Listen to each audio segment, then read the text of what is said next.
So one of the things you asked me about a long time ago is like, what's it like to do neurosurgery residency? And I remember when I was interested in it, I had a lot of people telling me different things. And then lastly about the sleep, and that's absolutely true. Yeah. I mean, you're just not gonna, the sheer volume of what you need to learn is, it's voluminous. And so you need to stay up late at night, you need to get up early in the morning, you need to put that stuff in your brain and have it accessible or know where you can find it.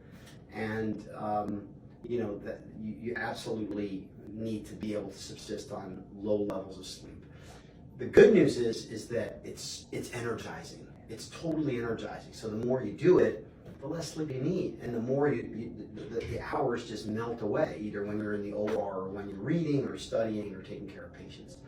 And the key is just being attentive to the moment at hand. You know, yesterday I had a bunch of patients.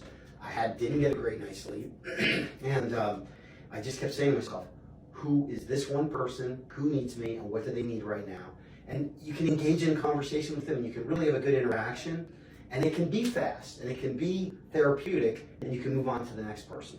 Do you ever find yourself up at night thinking about, you know, a patient or an outcome or losing sleep over work? All the time, all the time. Not just patients, but just business aspects of work. Sometimes questioning if I've done the right thing or if I'm managing somebody too conservatively or too aggressively. There's always that balance. Sometimes there's a person with a subdural hematoma that you know, it's got some thickness, there's some mass effect. They maybe have a headache, and you think, maybe I should operate on this, maybe we should not operate on this.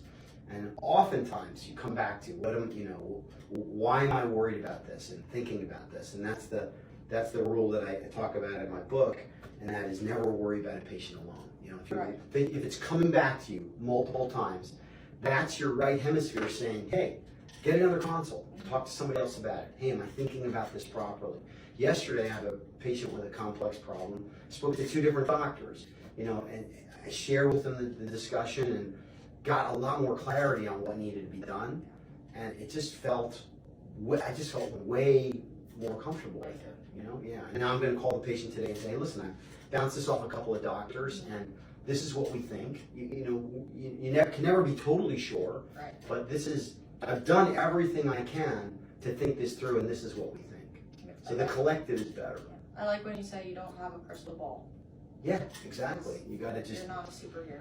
Exactly. So you just have to, you know, use your best knowledge.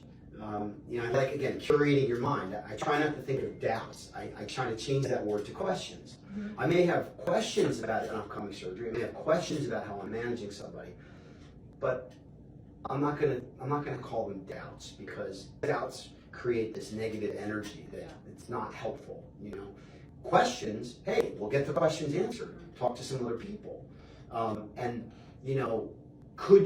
Sometimes you look retrospectively and you say, like, could I have done a better job?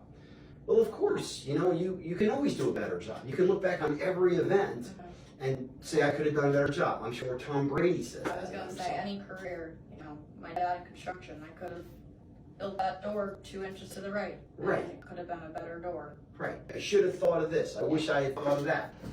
What you do is just gotta bring your best self to the moment at hand, and then bring your better self the next day. Yeah. That's all you can do. So it's, you know, it can be daunting if you think about it as something unforgiving, but you can also think about it as, hey, I'm just constantly accreting more and more knowledge, and that's gonna make me a better doctor and a better person the next day. And that's what I like to bring to the office.